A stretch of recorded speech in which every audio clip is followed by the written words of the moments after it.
one final Disney 100 retrospective with my friends Marc Vibbert and Trent Vactor on this episode of the Movies Past and Present podcast.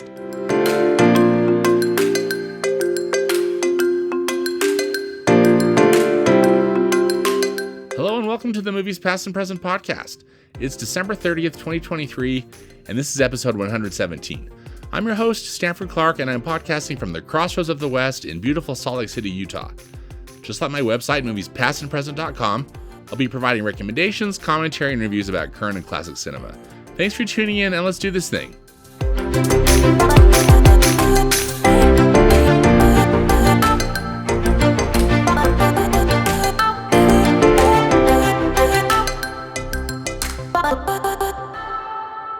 I've had a blast this year with my Disney 100 celebration, and it's coming to an end.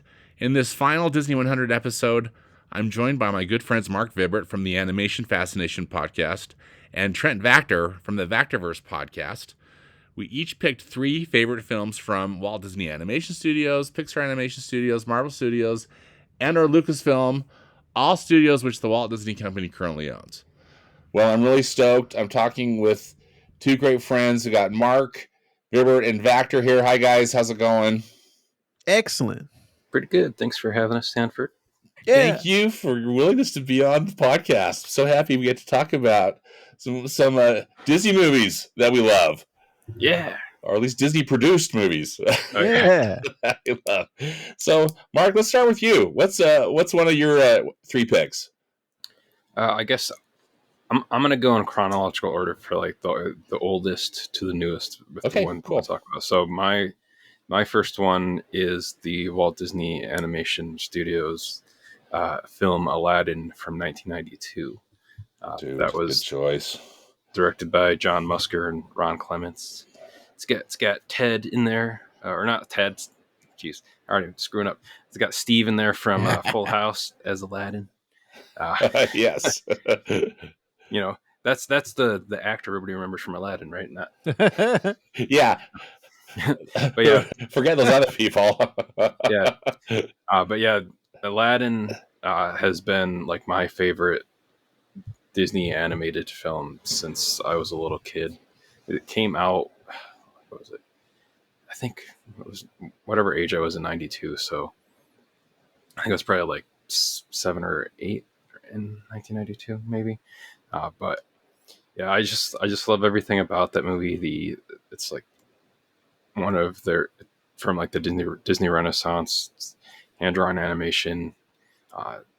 Does have a little bit of CG animation in there too. Used splashed in there a bit, but I liked all the comedy about it. Obviously, Robin Williams, all the music in there is still. And then, I mean, if you were a kid in the 90s, or maybe even if you weren't a kid, but everybody else remembers the Sega Genesis and the Super Nintendo game for Aladdin too. That had some very hard levels in it. Oh, that was a cool game. Yeah. Yeah. So yeah, that when they re-released that, I think even like recently, like on the Switch and a few other things, I had to get that just for a little bit of that nostalgia kick with it. But yeah, I think the other, I mean, I made a joke with like Steve from Full House, but I did like on Full House where I think there was an episode where they were like in Disney World or something like that, and DJ's trying to find him, and she's seeing him everywhere, and he's what's his name is there Scott Wenger, right? Yes. Is they're dressed up like as Aladdin. So it's like I like that like tiny little funny little like Easter egg they did. I remember that. But yeah, what do you guys think about Aladdin? That was one of my favorites. Actually, that was my favorite growing up. And I'll tell you the reason why, because that time frame that you talked about, Beauty and the Beast had come out, Little Mermaid had come out, and as a strapping young lad, a strapping young boy, I was saying, "Oh, those are for girls." Even though I watched them and I enjoyed them, I had to tell everyone on the outside, "Oh, those are girls. Those are for girls. Aladdin is for boys. Now, this is my type of movie." So for a long time, that was my favorite Disney movie. And actually, I was a huge Robin Williams fan growing up. I watched Mork and Mindy and every movie that he had done up to that point. So I was a huge fan of Robin Williams. So the genie was perfect, and I love Aladdin till this day. I'm with you both. I love this movie so much. It's one of my all-time favorites from Walt Disney Animation Studios, and just for all the reasons that you said, uh, the animation's so fantastic. Yeah. I love its just combination of comedy and action and romance, and a little bit of drama in there. It's really a great villain, Yeah. and it's just one of the best. Yeah. Fantastic. I forgot to mention too, really quick, is that when I was growing up, my mom would make my sister and I Halloween costumes everywhere. That she would like hand sew them, uh, like up until like the last year we trick or treated, Oh, and nice. she would usually do ones that were like paired like costumes, um, and it was probably 92, or maybe actually it would have been 93 because this came out in November of 92, so it would have been after Halloween. But I was Prince Ali version of Aladdin for Halloween the following year, and then my sister was Jasmine. So Yeah.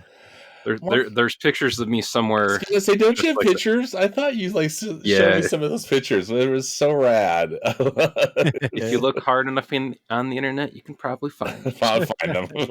Yeah. Hey, well, excellent choice and great way to get us started, Mark. Okay, Vactor, what's one of your three picks? Yeah. I don't have any specific order, so I'm just going to go in the order that I thought of them as I Okay, made notes for this. My favorite Pixar movie to this day, it was my favorite from the moment it came out, and it is still to this day, is Wall-E. And I yeah, can't stress enough how much I love Wall-E. The music and there's almost two movies in there. There's kind of like the silent film at the beginning, and then there's the dialogue with once the humans come into play. And I love both of those, but even if it had just been all silent and we had not seen a single human, I think I still would have loved it.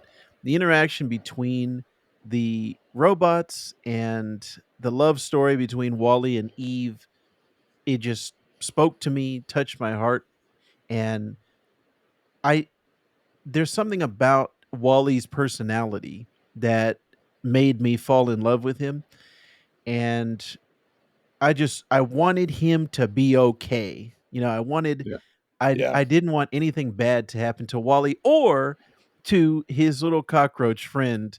There was a couple times where I thought he died, and Yeah, I was very upset in my mind as I was watching it. But obviously, everything turned out okay.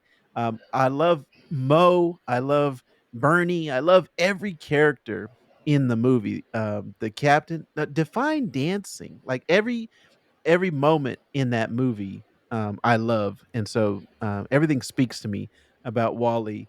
And I've also thought about I've had other movies where there have been robots and I've connected with them. So I don't know what it is. I have something about artificial intelligence, robotics. I've always loved movies like that. So Wally was just the perfect encapsulation of that. And to Stanford's point, I always hear you talk about Stanford, the animation on these different films, and the animation in Wall-E is top notch. There's yeah. nothing better to me. So I love Wall-E. Nice. Great choice. Yeah, What do you think, What do you think, Mark? yeah, I would agree. Like Wally's one of those the one of the best Pixar movies. And I remember the teaser trailer they did for it too was kind of cool too because it was basically them like recounting the story of like after Toy Story came out, like about them going. I forget what the name of They the went to that cafe, right? They yeah, had a yeah, lunch. yeah, Hidden City Cafe, that I Oh, believe is closed now. But that like they went there and they had that lunch where they like talked about like uh, Bugs Life, Monsters Inc., Finding Nemo, and then they're like, and the last movie that day that we discussed was. I always liked that teaser trailer because it was like a cool, different kind of way oh to yeah, I remember that. Yeah, yeah. that was really cool. And then Factor and I were lucky enough to meet Andrew Stanton years ago when we went to a screening of John Carter. So it was cool to finally, be like, thank you for making such great Pixar films. And then And I so have a core memory to say about that. I was too shy to talk to Andrew Stanton, but Mark went straight up to him, and from a distance, I saw him talking. I couldn't hear what they were saying, but he looked at me, Andrew Stanton, and he put his hands up to his eyes and he made like the binoculars of Wally's eyes. And so that I just started laughing. I had the biggest smile on my face. And I said, he must have told him that Wally was my favorite Pixar movie. We were seeing a screening of John Carter. yeah, Um, so really quick, like my part of that story was I was wearing a Pixar shirt because I knew Andrew Stanton had directed it. So I was like, I'm gonna wear my Pixar shirt to this. I didn't know he was gonna be there, but then and that he had just gotten. See, this is like how into like the Pixar, like that, like I am. I had known that he had just gotten like a haircut at that point because he had had longer hair for a while, and he had just gotten it like cut. And I was like, oh, that guy over there kind of looks like Andrew Stanton. So I walked over and just kind of stood there for a second, and then he like looked over. He's like, "Oh, thanks for representing, man," because he saw the Pixar shirt. So that's when I started talking to him, and then I was like, "Yeah, my friends over there, you and I are big fans here. We really like Wally." And then that's when he did the thing to look over to Vactor there at that point. Oh, that's This so cool. is another picture you can find online if you look hard enough. Outstanding stories, you two. I love Wally. Great choice. yeah. It's the animation is next level. The storytelling is next level. The sound design, Yeah. everything about that movie is just Also, brilliant. Brilliant. Love it. also the first Pixar movie in the Criterion Collection too. So Oh yeah. Yeah. Good point. Outstanding. Well, my first pick is one from Marvel Studios. It's Captain America: The Winter Soldier, Ooh. and I wanted to talk, particularly add a Marvel component to our conversation, since I respect so much your two, both of your opinions and knowledge about all things Marvel. This one, and I guess it's kind of hard for me to just say why I like this one better than others, but I think that when they were deciding to go for like this 1970s political thriller, and they even Mm, were able to cast Robert Redford in it, and mm. just the storyline. I think the Russo brothers did such a fine job with it. It's just one of my favorites. What do you guys think about Captain America: The Winter Soldier? Is it on your thumbs up or thumbs down list? Oh, that's a huge thumbs up for me. I love that movie, and that comic book was also very special to me when they Yeah, brought Bucky back from the dead. It was number 1, it was amazing because Bucky was one of those characters that was almost, off limits to writers because most of the time in comic books, everyone comes back from the dead. Nobody stays dead, but there are certain ones in Marvel, like Uncle Ben, Spider-Man's uncle, is one that people are, like, kind of afraid to touch. I'm yeah, sure they will in the future at some point. Some writer's gonna come along, but for the most part, there it was Uncle Ben and Bucky. They were like, "You can't touch him." And Ed Brubaker, who is one of my favorite writers of all time, came out and just obliterated that story. It was just an amazing way to bring this character back, who was actually Captain America's sidekick during World War II, but he was doing like all the dirty work. Like he was the one killing people, and Captain yeah, America was like the symbol. So when they brought it to the live action, I was like, yes, this is going to be great. And they did a fantastic job. I remember bringing my wife to the movie. Actually, I have a core memory, another core memory of her bringing me to the movie for my birthday. That was her gift to me. Was we watched the movie together, and she had a fantastic time. I had a fantastic time, and I think was that the first Russo yeah, directed movie? that Yes. yes, that was the Marcus and McFeely Russo brothers kind of pairing Hmm. that would go on to Civil War, Infinity War, Endgame, Yeah. So acclaim. that was amazing. I knew them from Arrested Development and from other things, but they knocked it out of the park in that one. So a huge thumbs up from me. Yeah, Captain America: Winter Soldier. I think also tends to be on a lot of people's uh, like top three, if not a lot of people's.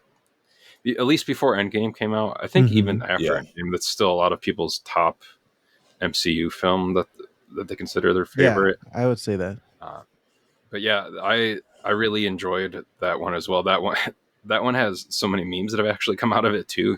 Like with the I'll put it on the list. Yes. The on your left, all of that stuff came out of out of here too. And that movie also obviously introduces Sam Wilson for the first time too. Yeah. Yeah. Now our current Captain America. So Yes. Anthony Mackie's great in that. It's not in the film itself, but I remember like all the bonus features from that and like the the gag reel for that specifically, just with Anthony Mackie doing "cut the check." Yeah. So, Well, I'm so glad to get your opinions on this because I also wondered what your thoughts were on how close it was to the source material. If it Yes. was if you felt it was a faithful adaptation. So Yeah, I loved it, and it wasn't. Um, it was one of those type of adaptations where okay, you straddle that line between it's either going to be too faithful, and to me that's boring. When you do an exact replica of another thing, then I'm like, well, why, I could just go read the comic. I don't need to watch the movie. So it's not too faithful, like overly faithful. But then it's also not the other direction of oh well this doesn't even resemble the yeah, original comic book. So I like they did a fine merging of the two. So a nice adaptation. all right, excellent. Okay, Mark, what is your second uh, film pick? Yeah. so speaking of Pixar a little bit earlier and Andrew Ooh. Stanton a little bit earlier, my next pick is the 1998 Pixar movie A Bug's Life, which I feel like is often underrated for Pixar films. Usually, the oft forgotten early Pixar movie, and I really enjoy this movie a lot too. It's got a really great cast in it. Dave Foley as Flick. Uh, it's got some problematic people in there, between its director and Hopper, but also has Julia Dreyfus, Hayden Panettiere in there, David Hyde Pierce. So I mean, I loved everything about A Bug's Life. When I worked at, I think Vactor and I worked at the Disney store, not the same one, that in separate states, like around the same time. But like when you work at Disney, you can choose like your favorite character to have the name on your name tag there. I remember I chose Flick, which problematically, when it's all spelled out capitals, they kept a capital L and a capital I next to each other It could be a little on a problematic. Yeah. yeah People yeah have to use their glasses. yeah. So my name tag said Flick on it, but Eh. I remember I just there's also like I took some test at Disneyland or Disney World where it's like which Disney character you most like, and I ended up getting Flick on that because it's Nice. like an imaginative, creative character, um, but and it's also kind of an adaptation subtly of like Seven Samurai. It's also partially inspired by the like Aesop fable, the ant and the grasshopper. That was another um, memory I have of like a movie being related to a video game because I remember like I loved the PlayStation game for A Bug's Life, um, and just like playing that all the way through, and like that was just a fun game itself too. Um, and this is one that I still like watch a lot just because, again, like I think it's often underrated. But what do you guys think about A Bug's Life? First Factor. What do you think? Oh, I'm sorry. That came in broken up. Say that again. Oh yeah. What do you think of A Bug's Life Factor?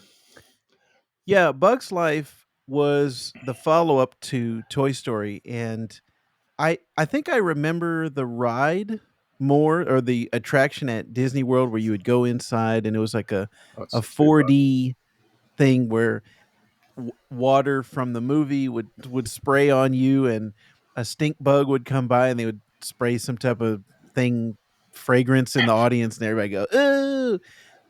And little ants would be under your seat hitting you. So that actually, I have more memories of that than I do the movie. I should probably go back and rewatch A Bug's Life because I haven't. Yeah, That's one of those Pixar movies that I have not rewatched very often. see what I'm saying? But I enjoyed it. I remember ants Oh coming yeah, out at the same time as A Bug's Life, and it was like, oh, there's two bug movies. I Yeah. liked both of them, but I think A Bug's Life is underrated as well. Yeah, that's a good way to classify it, Mark. I think it is. I think it is underrated, and I also love that. Well, I love that Disney World attraction. They had it in California for a while too, at Disney California Adventure. The It's Tough to Be a Bug. oh yeah, Uh, and they had the whole A Bug's Land for a while. yeah, yeah.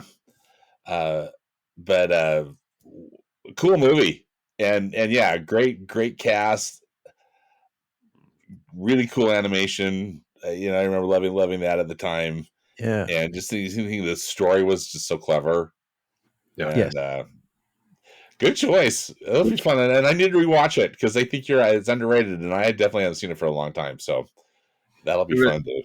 speaking of A Bug's Land, really quick, is when I went to Disneyland last year, the way they kind of have A Bug's Land to live on is that they have usually either Ant Man or the Wasp walking around with like a shrunken down version of A Bug's Land.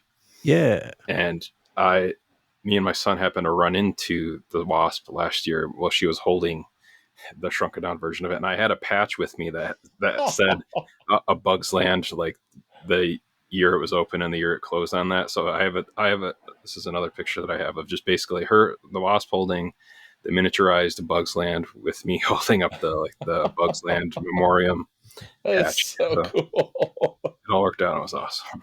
It's cool to see Absolutely. too. Like, and I like even the story behind that is like that's a cool tie in there just to have. I mean, and those are appropriate characters to have tied into A Yeah. Bug's Life. So I like how they kind of like at least keep that little nod to the land there in Avengers Campus. Very cool. Very cool. Okay, Vactor, what's your second film? My second one is my favorite MCU film. Now, this was I almost picked Endgame, almost, just for the culmination of the MCU over that time period. But I'm going to go the opposite direction. My still to this day favorite MCU film is the one that started it all, Iron Man 1. Nice. That movie, that and also came out in the same year as Wall-E. 2008 was a fantastic year for Boy, movies. But wasn't it though? I and Dark Knight also came out that year. Anyways, I loved Iron Man. It completely shocked me because Iron Man was never a character that I cared about growing up. He was always like, I think what it was his armor was not interesting to me. I never thought it looked cool. And then right around the time of the movie is when in the comics they started to make it more futuristic looking, more modern, and I was getting into that. And okay, now his armor's nanotechnology, it's nano robots in his bloodstream. The armor comes out. So those type of things I like. I love thinking about the future. When I was growing up, Back to the Future 2 was always my favorite because it was a look into the future and all the futuristic gadgets and technologies. I was always, as a kid, looking forward and trying to buy different gadgets and trying to get into the future before the future came. I was always thinking ahead of time. So, Iron Man being a futurist and that movie was just amazing to me. Robert Downey Jr.'s performance, it just completely set the tone for the rest of the MCU. I think that pattern that they set in that first movie of comedy and action, it just it persisted to this day in 2023. Here we are. The movies that came out this year, the Marvels and Quantum Mania and Guardians of the Galaxy Volume 3, all of those I think still are paying homage to that first Iron Man formula, that kind of template that they set. And I cannot think of a more perfect way that they could have interpreted Iron Man, to the point where that movie turned Iron Man from maybe a C level character, at best a B level character, into an A Yeah. plus character where every kid wanted to be Iron Man for Halloween. Everybody loved him, and then he's just ridden that wave even till today. I remember even the animated shows, the voice actors started to do impersonations of Robert Downey Jr., whereas before they never tried to sound like that. After Robert Downey Jr., everybody just has that in their mind. Oh, that is Tony Stark. That's the way he talks. That's the way he is. And I just, I love that. I think his personality is what made that movie. And also, another core memory that I had was walking out of the theater. I said to my dad, "Hey, Dad, what did you think?" And he just happened to see it with me. It wasn't like I saw every movie with my dad. And my dad, and I'm just expecting my dad to say what he says at 99% of when I ask him, "Hey, Dad, what you think of that movie?" "Yeah, it was all right." But to my shock and surprise, he turned to me and said, "That was the greatest movie I've ever seen in my life." I was like, "What?" I thought you just gonna think it was okay. You thought that was the greatest movie you've ever seen. So I just it rose in my mind rankings. I was like, "Man, my dad thinks this is the best movie of all time." So I just love that movie. And that after credits sequence of Nick Fury coming out, Samuel L. Yeah. Jackson setting up the Avengers, it was just like revolutionary to the point where now, even again in 2023, I'm still staying after the credits. I saw Aquaman 2 last night, and I'm still waiting after the credits, like after Iron Man. So I got to put Iron Man on my list as one of my favorite movies of all time. And just better keep a Orm away from Wally's best friend. Isn't it a great film? It's such a cool film. I love that story about your dad too, Vactor. That's so awesome. I remember seeing it for the first time too, and just being really blown away. Just thinking, kid, this is like the coolest, most entertaining superhero movie I think I've ever seen, and Yes. everything about it was perfect. And I still, just one of my all-time favorites is when he's Iron Man, or Tony Stark has created that that metal suit, in the cave where he's a prisoner, Yeah. and just comes out and just kills it, the flamethrower and all the stuff. Oh, fantastic. Yes. Yeah, it, like you guys are saying too, like that. I mean, it's the first one, but it really sets the tone out for like the rest of the MCU after that too. Like not like a whole overtone, but like a kind of like a general tone for it. And uh, for those that don't know Vactor's dad, but him being that excited about something, or like being like that verbal about something, definitely says something about the movie, because he's usually like very very reserved, like emotion, like it seems like emotional wise. So He at has least as far, never he yeah. has never gotten that excited again after a movie. I've Oh never man, seen him again rise to that point. yeah. Iron Man's great. Yes. That's, I mean, there's so much good stuff about that movie. That's And the best Jon Favreau directed movie, in my opinion, of his career, was Iron Man Oh, 1. he did such a fine job with that film. Yes. Absolutely. Yeah. very closely followed by Elf. Ah! Elf's pretty great too, but Well, it's very different, right? I know him. Santa. Elf is why he got Iron Man. So Yes. yeah, Yeah, good point.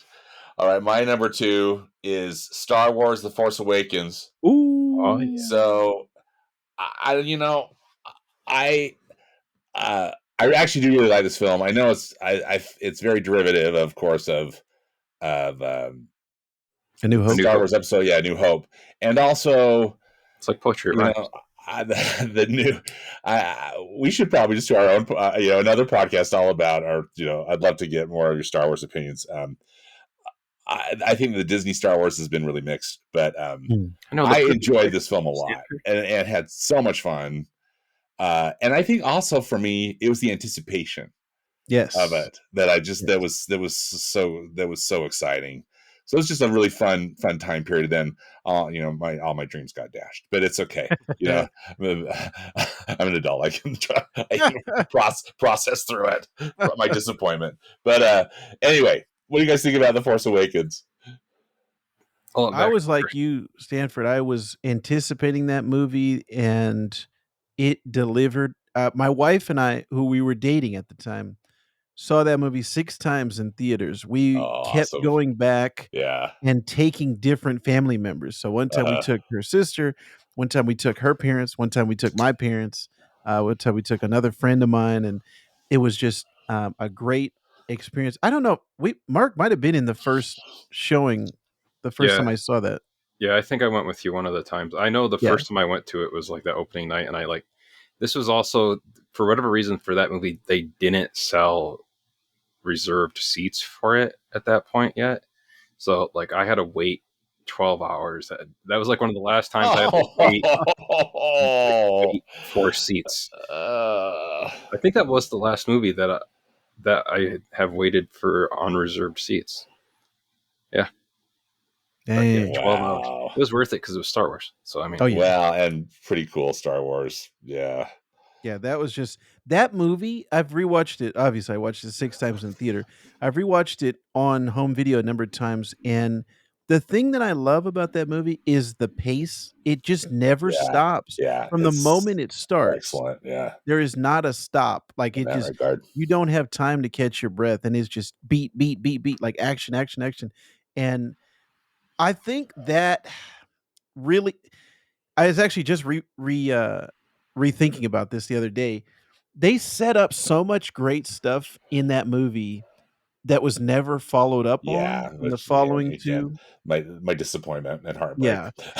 So, Yeah. I think the high that we left on at the end of Force Awakens was never topped again because we were just we were anticipating, like, first of all, we were happy that Star Wars was back Yeah. after that break between the prequels at episode 3 and then, the time in between, what was it, 2005 to 2000. 7. Yeah. It I was mean, like, just 2017. Oh, I'm no, sorry. I'm thinking about the prequel or the sequel movies after you, Vactor. Sorry, my bad. oh, yeah.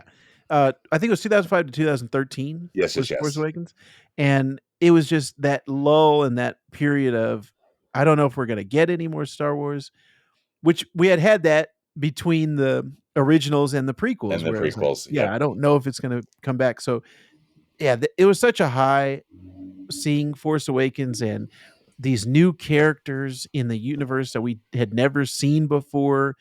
I loved BB-8. That was my favorite new character, Oh yeah. and I think actually the best part of that movie is brand new John Williams theme. Yeah. Yeah. Ray's theme oh is yeah, one of my steps. all-time I know. favorite Isn't it the songs best? he has ever created. I actually got a chance to see him live, at what was it, the Hollywood Bowl, Oh and yeah. that song came on, the Ray song, and I just had goosebumps. Like, it was an amazing, Wow. experience to see him live, conducting, and Conducting this yeah, music. that Yeah. Ray, man, I love that song. That Ray's theme is just so fantastic. I'm with you, Vactor. It's one of my favorites for sure. For Force Awakens for me too. The memory I have of that too is that this was the first new Star Wars movie, and I want to say it might have been the first one that he got to see in theaters. 'Cause I don't remember when the 3D re-release of Phantom Menace came out, if it was before or after this, but I remember that was the first time my son got to see a new Star Wars movie in Mm. theaters. Experience all that. He went dressed up as because he had a Kylo Ren hoodie, so he went dressed up in that. He had a Kylo Ren lightsaber already too. So he was decked out and ready for it. So that was like that was a cool year because that was the same year he went to Disneyland for the first time. Mm. So I got to experience him How like cool. experiencing like two of these like things that were like really important to me and that he ended up enjoying on like his own merit himself. And it was just cool just watching him experiencing that stuff like through like watching it in IMAX and just like freaking out. Although he doesn't like IMAX, or at least he used to not like IMAX, so he complained that it was too loud. Um, but just watching that movie in IMAX 3D with him and like seeing him like just like look at the screen like wonder and stuff at all, like this stuff that was going on in a Star Wars movie for him. That's definitely like a great memory that came out of Force Awakens for me. Yeah. Yeah. Oh, that's so great. I'm serious. I might hit for me. Vactor. Yeah. I might be hitting you up in the new year for some Star Wars conversations. Yeah. I would love it if you guys Yeah. are game. All right, Mark, what is your number 3 pick? All right. Well, so my third and last pick for this, I am also going to choose a MCU film, and mine is another Marcus and McFeely movie. And I originally was also going to choose Endgame, I think too, but I ended up going with the 2016 movie Captain America: Civil War. Uh, like this is the one that introduced Spider-Man into the MCU. Yeah, So And Black Panther. Yep. and that's right. Yeah, and then also had Chadwick Boseman in his first time out as Black Panther, and how they were like able to like weave both of those characters like so seamlessly into this movie and like not make them feel like they were just like kind of like, oh, these people are also in this movie, but like they're like integral to the plot of it. And you were Vector was talking about seeing Force Awakens 6 times in theater. I remember I went and saw Civil War, I think around 6 times in theaters as well too, and that was before I had like any kind of like AMC A list or anything like that. I paid every single time to go see Captain America: Civil War, and that's how much. And like up until Infinity War or Endgame came out, this was my favorite MCU movie. I just like loved the tone of it, and again like how like the pace of it and everything about it. And I thought Tom Holland's introduction as Spider-Man in the MCU was perfect in here too. That whole scene at the airport was awesome. Chadwick Boseman as Black Panther was outstanding in this movie too. I also liked seeing Martin Freeman in here too for the first time in here. And I remember with Civil War too, what was it? Losing my train of thought with it, but there was I this was like one of the first times that one of the MC movies that I had read one of the comics that they had adapted like a story for within the MCU, and the comics are definitely much different than the MCU version of it. There's definitely like a lot more characters that were in the comics version of Civil War, just because but I mean, there's some similarities in there, obviously, with Iron Man, Spider-Man joining up in there, but I this is still one of my favorite MC movies, and I'm assuming just based off of both of your picks of MCU films that between Stanford picking a Captain America movie and Vactor picking Iron Man, as I pass it off to both of you, which teams were you on going into Civil War? I was team Captain America. So I was also team Cap. Well, in the comics, originally, Spider-Man is on Iron Man's side. And so I was team Iron Man at first, and he revealed himself. That was, like Mark was saying, there's a huge difference in the comics and the movie. In the comics, he takes off his mask, reveals himself to the world. I'm Peter Parker. I've been Spider-Man since I was 15. And then he changes sides, goes over to Captain America's side. So when Spider-Man changed, that's when I changed. And so the movie, he's on Iron Man's side the entire time. So I was on Iron Man's side because he you had were Spider-Man. on Team Spidey. Yeah. Team Spidey. Yeah. Absolutely. Yeah. Always. Yeah. I wasn't that a great when I was so stoked when Disney / Marvel Studios got the rights, but like back or shared for Spider-Man, and Tom Holland just nails it. And I'm with you that there's so many storylines going on in this movie, and they pull it off so well. It's just it's a terrific film. Yes. Great, great choice. All right, Vactor, what's your third film? Well, going off of your last pick, Stanford, I had to include a Star Wars film in here, some type of a Lucasfilm. And I've gone back and forth between what my favorite Star Wars movie is of all time. But currently in 2023, A New Hope, the one that Force Awakens was a derivative of, is my current favorite Star Wars movie. And it's kind of similar to why Iron Man is my favorite. It's the one that started it all. And also, I think it's the most complete Star Wars movie, the one that can stand on its own. Maybe Rogue One is also up there, but it is the one that to me is a perfect movie. Every minute of screen time is a perfect minute. And that's kind of similar to a lot of my favorite movies.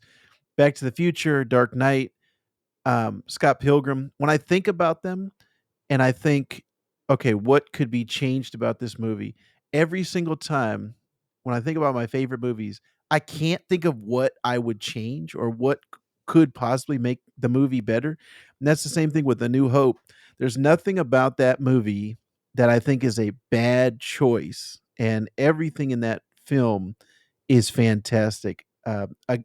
Just like with Iron Man setting up the Marvel universe, A New Hope sets up the Star Wars universe, and think about how much has grown from that. That just that one film inspired so many things, given so many people jobs, given so much to the world. And I think it is truly amazing that everything came from George Lucas's imagination and just stemmed to create podcasts about Star Wars, documentaries about Star Wars, toys about Star Wars, clothing, merchandise, theme parks, Galaxy's Edge, which Stanford so nicely got me a Christmas present from.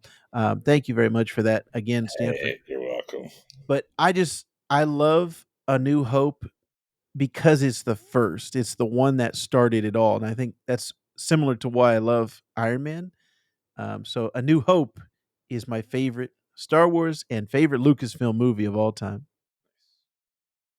Outstanding, Mark. What's your take on this? Oh, I mean, obviously, I love Star Wars too. Uh, I had just known. I figured that like I had to include my like original like Disney favorite in there. So that's the only. If I could have chosen four, I'd have a Star Wars movie on here too. Uh, Yeah.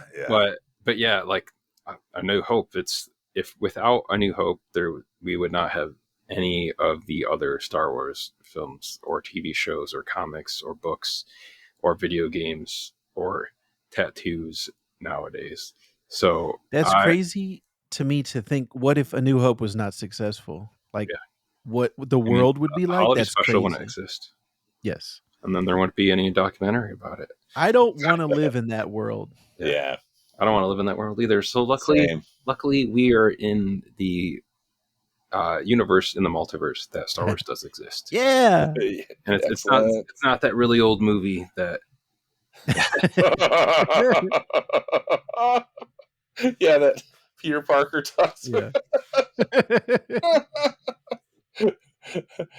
I'm with you. I love this movie so much, and I have a hard time picking between A New Hope and The Empire Strikes Back. But there wouldn't be The Empire Strikes Back without A New Hope. Yes. So it's just it's a perfect movie, and it still holds up to this day. And I'm with you. Everything that has come from it, you just can't.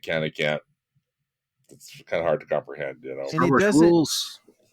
unlike The Force Awakens, which I also love, and so I'm not dogging that movie, but A New Hope is the only one that can exist on its own. If there wasn't any others, there is still a satisfying conclusion to A New Yeah. Hope.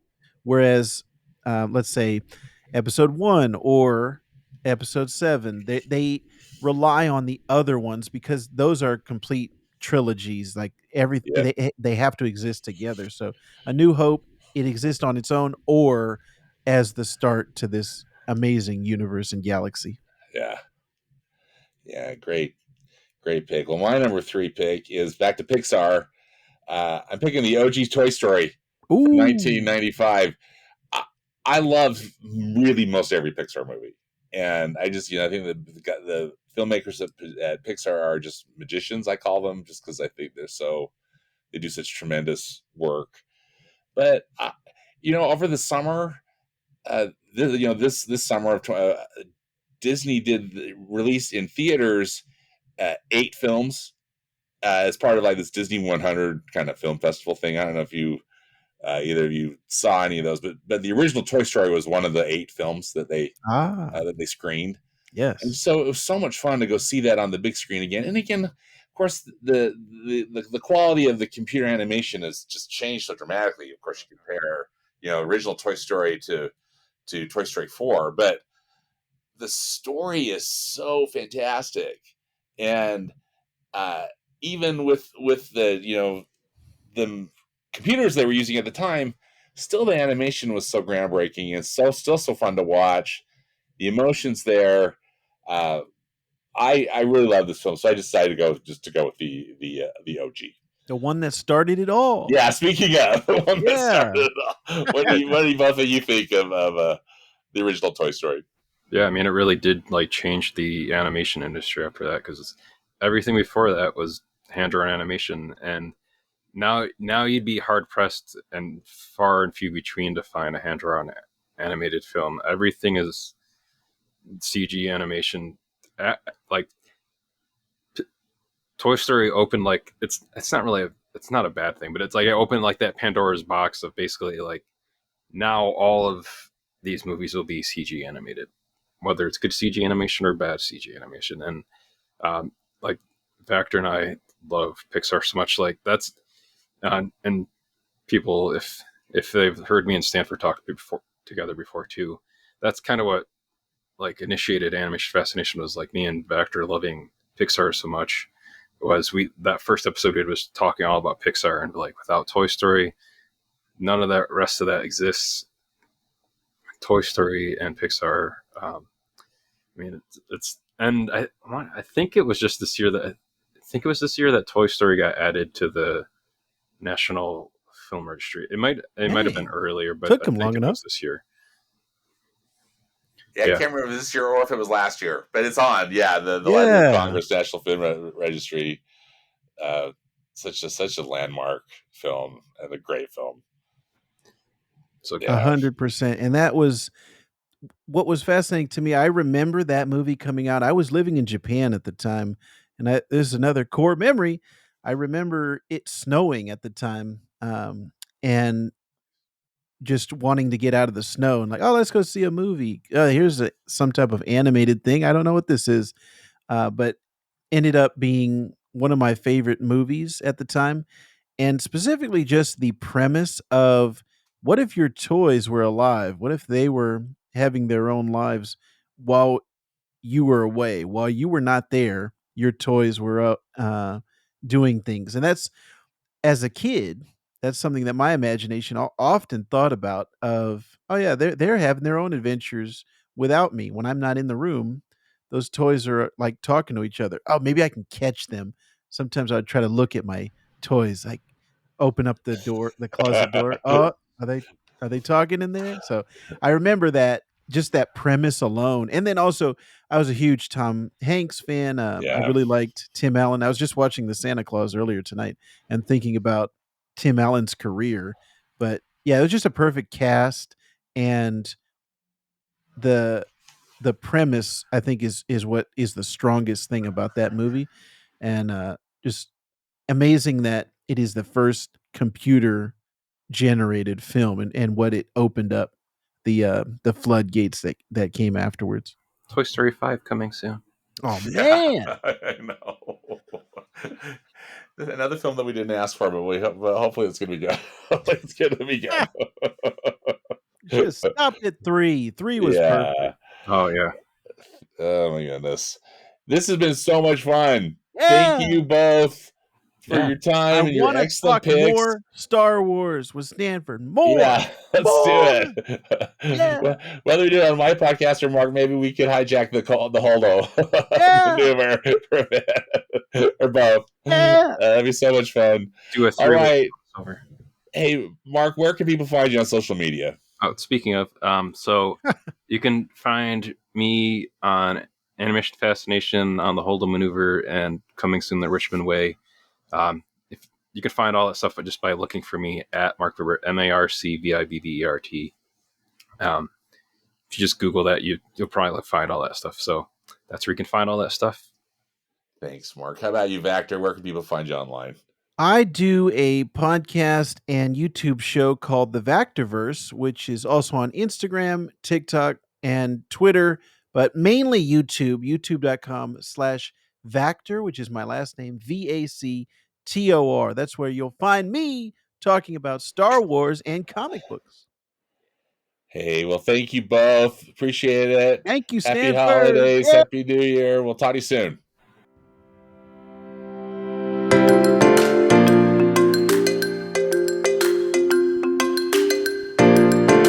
Well, that does it for this episode of the Movies Past and Present podcast. Huge thanks again to Marc Vibbert and Trent Vactor for joining me. Links and more information about the movies discussed in today's podcast can be found in the podcast notes on my website at moviespastandpresent.com. Subscribe to the podcast where you listen to podcasts, and follow me on Instagram. I'm at moviespap. As always, I hope you will enjoy some good movies this week, whether it be from the past or the present. Thanks again for listening. Thanks so much for your support. Until next time, dedicate yourself to the truth, and Happy New Year.